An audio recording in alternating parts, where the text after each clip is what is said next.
this gonna be the theme with my videos? Just crazy hair? I hope not. Hi there, my name is Amanda, and this video is going to be my eyeshadow palette collection. If you saw my previous video for my Pan Those Eyeshadows project, you got to see the majority of my eyeshadow collection. I still wanted to put up a video about my collection because this is another one of my favorite videos to watch. My Instagram is my main way of documenting my progress in my project pans, with my empties, with just posting about makeup.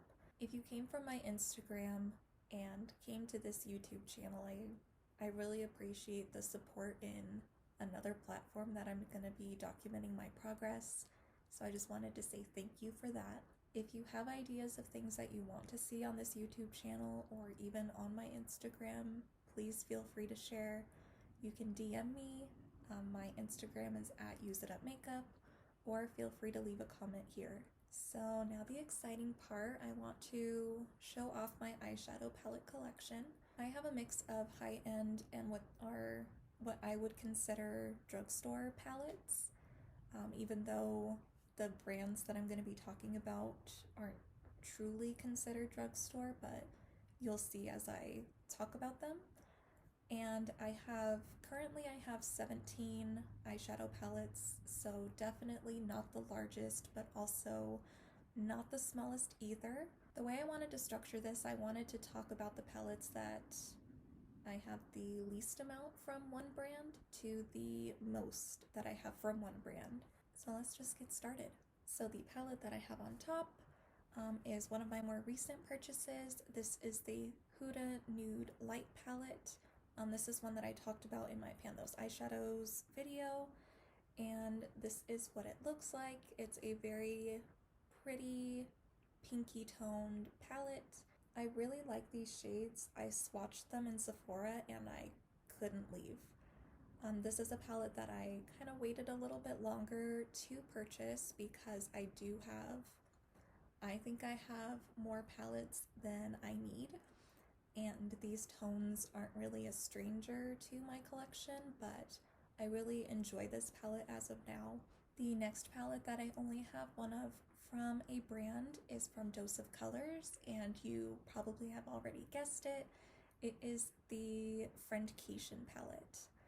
I've had this by the time this video goes up, it'll be about a year. I got this around mid-March, and I'm kind of torn on it. I got this during the Ulta 21 Days of Beauty when it was on sale, and I had missed out on the first sale. When I saw this palette on sale a second time, I justified to myself that it's probably not going to go on sale again. I need it.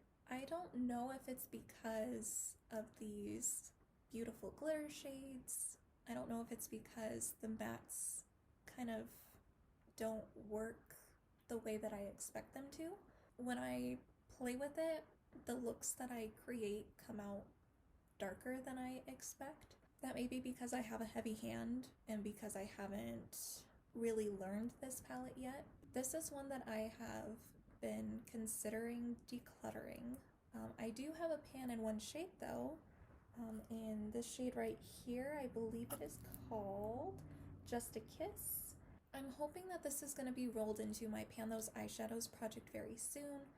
Maybe I'll even just take the initiative and just choose this palette but randomly roll in a shade to work on, because this palette really just sits in my collection and I don't play with it as much, and I want to learn this a little more and figure out maybe I'm not as much of a glitter person as I thought I would be. So as of right now, this palette is not very well loved, but I'm hoping to change that very soon. The next palette that I have only one of from a brand is an oldie but a goodie. It's the Tarte Linen Bloom palette. This is such a good neutral palette. I bought this palette 5 years ago about when I started really getting into makeup, but I recently decluttered my 5-year-old palette and repurchased this during a Ulta 21 Days of Beauty sale. This is what the palette looks like. It's just very basic neutral shades. You kind of have like your cool tones here, your neutral warmish tones here, and then you have warm tones here. Just the way that it's lined up is so user friendly, and for someone like me that I can't really understand a color story sometimes just by looking at a palette and seeing shades just kind of scattered, this really helped me a lot in the beginning to figure out like what tones go with what and how I can create a full look with only a few shades, or even playing between the different tones and seeing like what works together. Really enjoy this palette. I recommend it to everybody. This palette is a little old, so I feel like it's very unlikely that people have not either tried this palette or have it in their collection, but if you are a little later to the game, this is a good one to start with. And the last palette that I have only one of from a brand in my collection is the Morphe and Jaclyn Hill collaboration. This is actually not my first Morphe palette. I did buy I think it was the 35R, and that one had the golds in it, and I decluttered it because even though I really liked the formula of the shimmer shades, I could not work with the matte formula.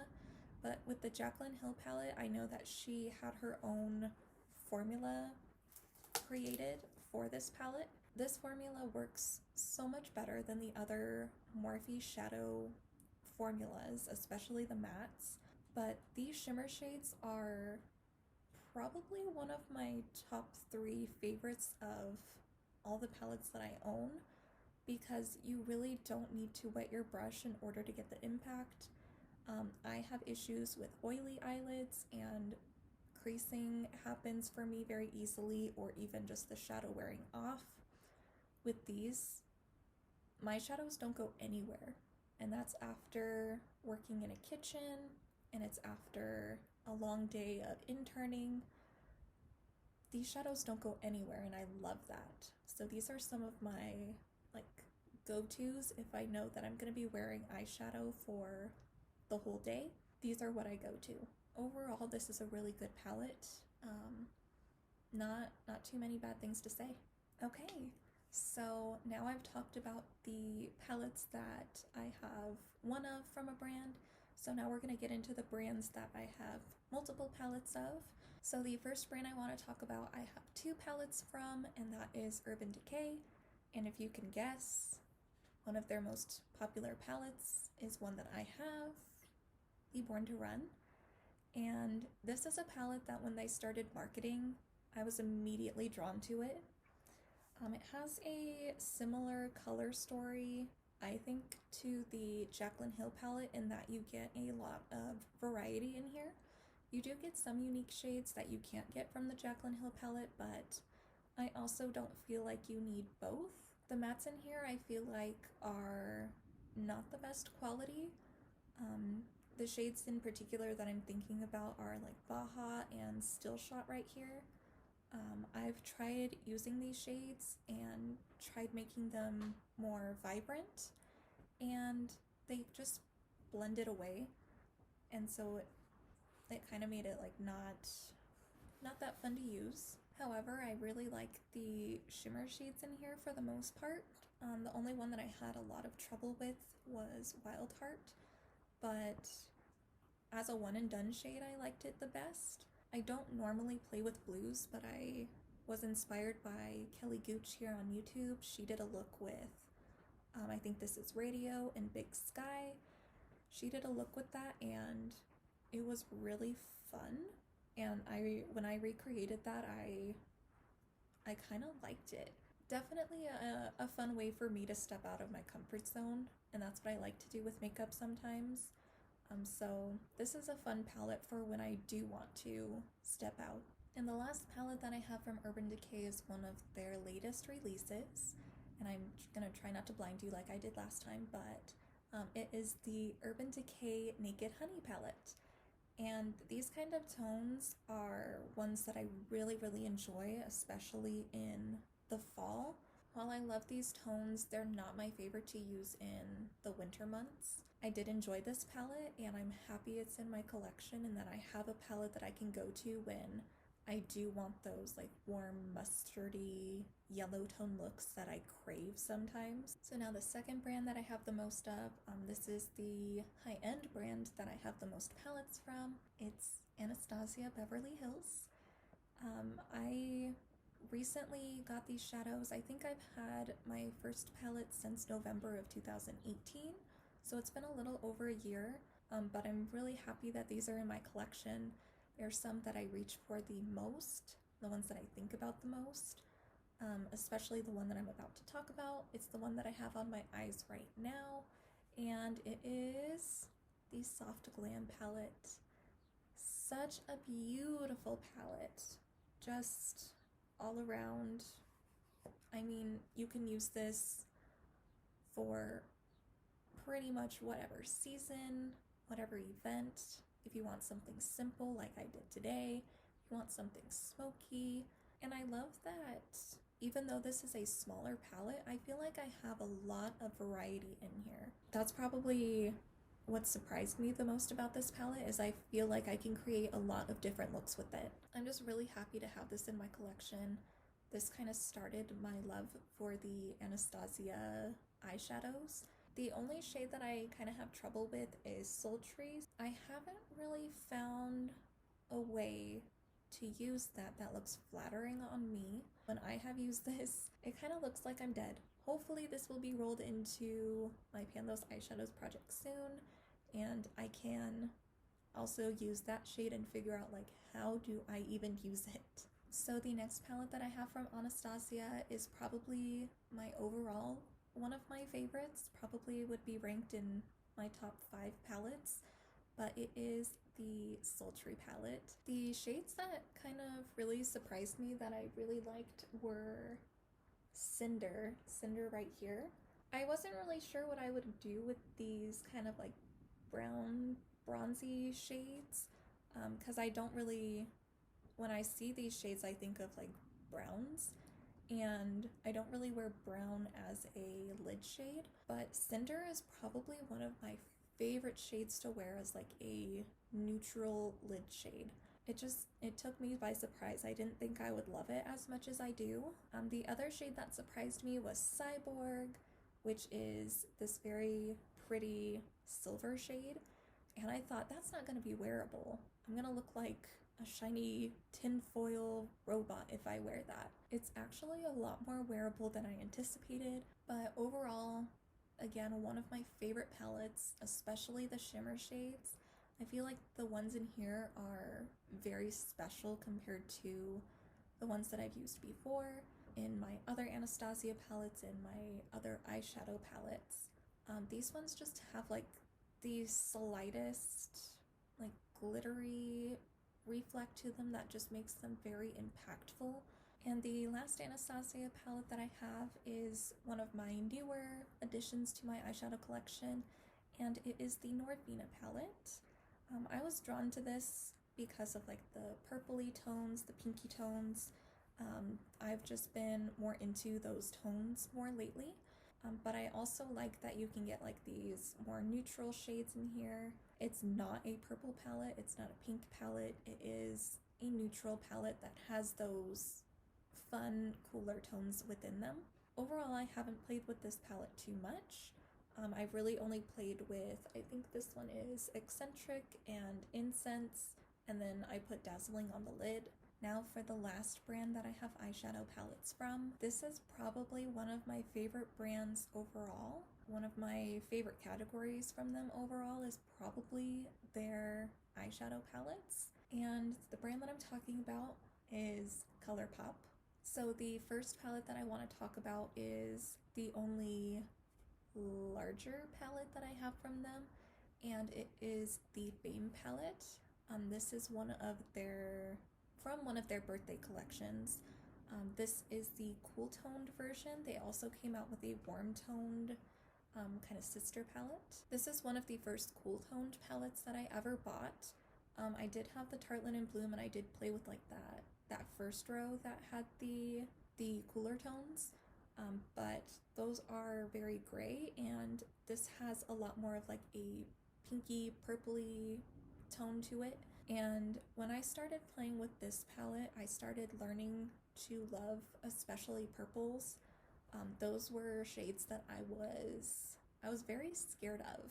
I'm figuring it out, and so far this is such a pretty palette, and I've liked all of the looks that I've created with this palette. And you can even see there's like two little pans right there, so I do get use out of this palette. This is one that has been brought into the mix a little bit more since I've been playing with the cooler tones and just learning what works for me and what doesn't.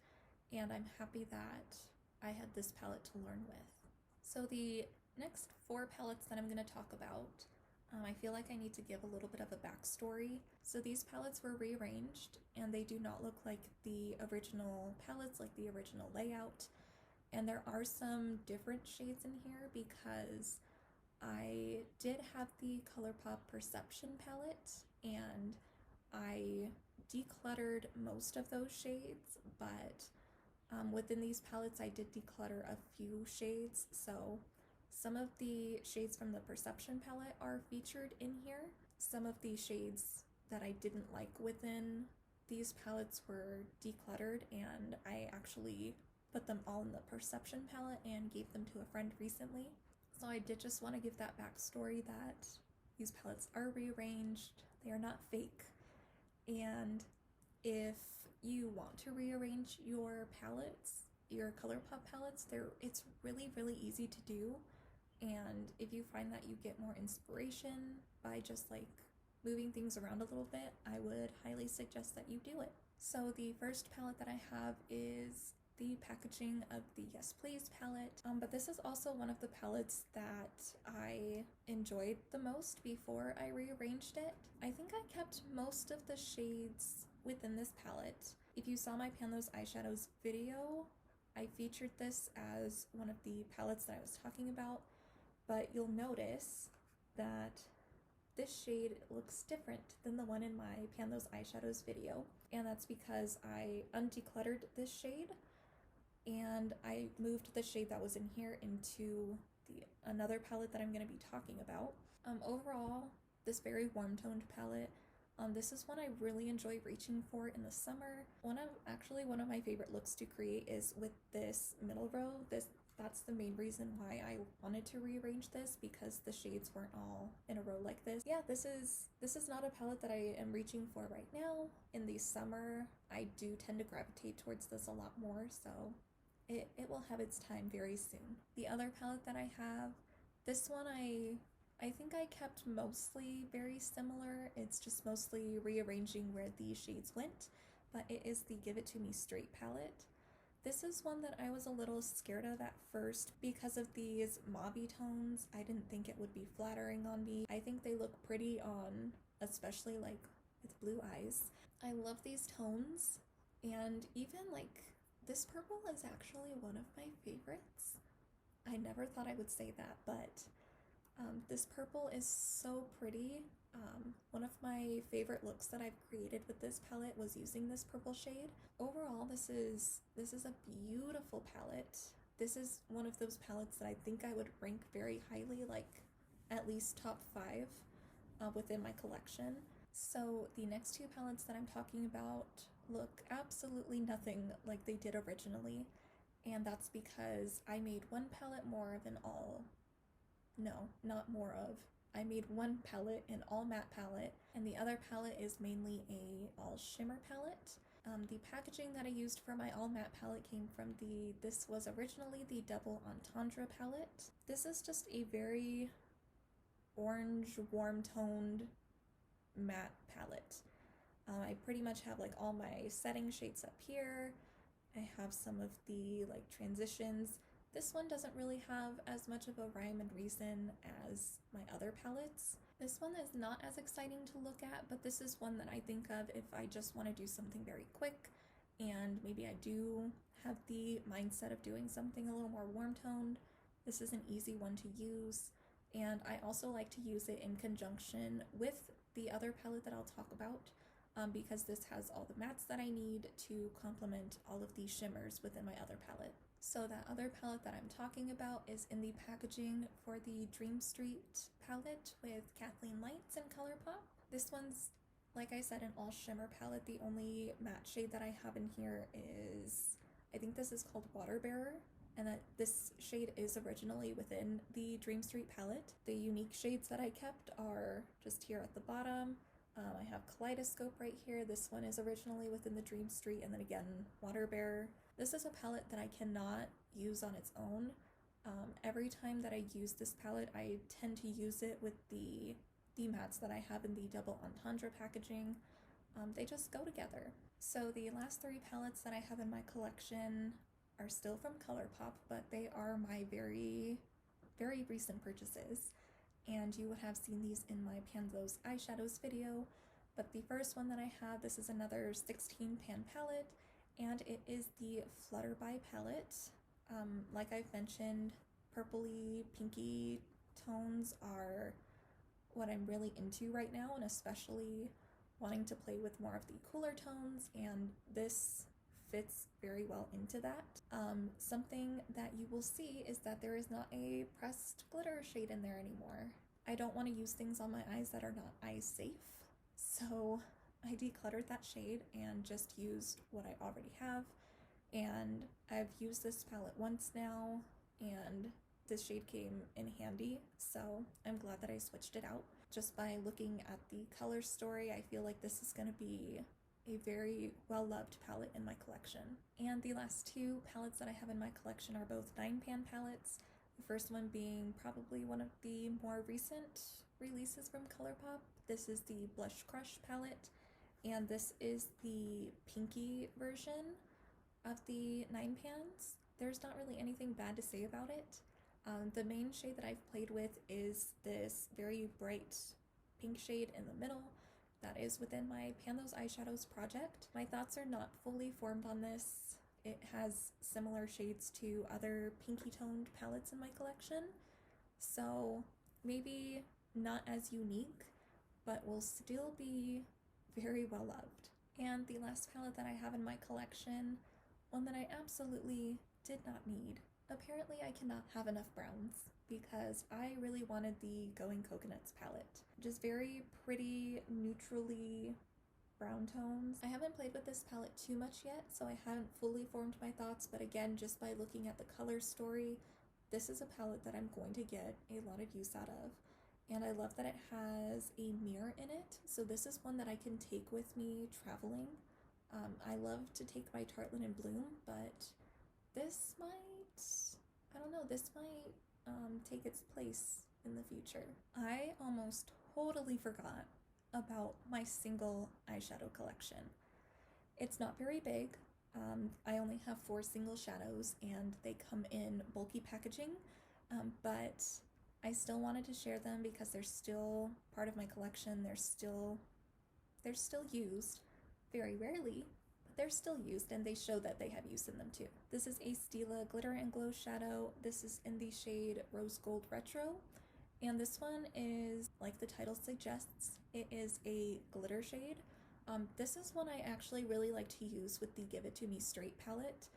These tones just complement each other very well. This is one I don't use very much.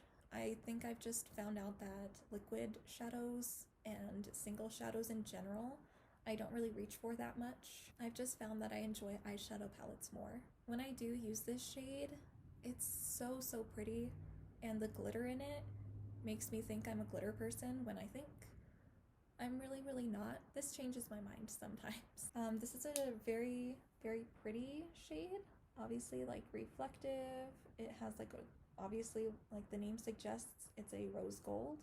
I think I've just found that liquid shadows are not my go-to. Unfortunately, it's just not one that I think about very often. The next shade that I have is a ColourPop Super Shock shadow, and the next two that I'm going to talk about, my last 2 shadows, are also Super Shocks, and this is in the shade Weenie, and I believe this one is a Kathleen Lights shade, and this is one that I do have pan in, but I hope you can see it's very, very reflective.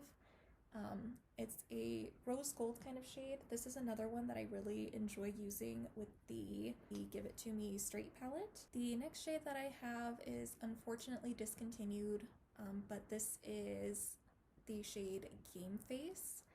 And this is more of a coppery, bronzy kind of shade. And it's so, oh my gosh, it's so malleable. This is a shade I really enjoy in the summertime. It has like an orange reflect to it. It comes off a little dark on the eyes, but I think if you find the right browns or the right tones to work with it, it comes off so, so beautiful. And the last shadow that I have in my collection is again a single, and it is in the shade Truth. I got this in a quad at Ulta, but it's just a very pretty neutral like lid shade. It's one that I wear the most out of all of my single shadows, as you can tell by that pan. And it's just very easy to use with just throw on one shade and throw this on the lid and you're done. This is one of my favorite shades to use when I'm going into my internship and I need to create something that's more neutral. This is the shade that I go for. And I really like having a shade like this in a single form because if I do want to touch up, I can just throw this in my makeup bag and be on my way. Alright, so that is my eyeshadow palette collection.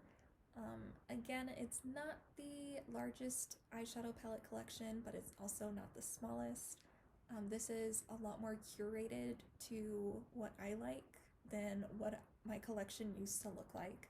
I'm really happy I've gotten myself to that point. If you're interested in seeing more of my collection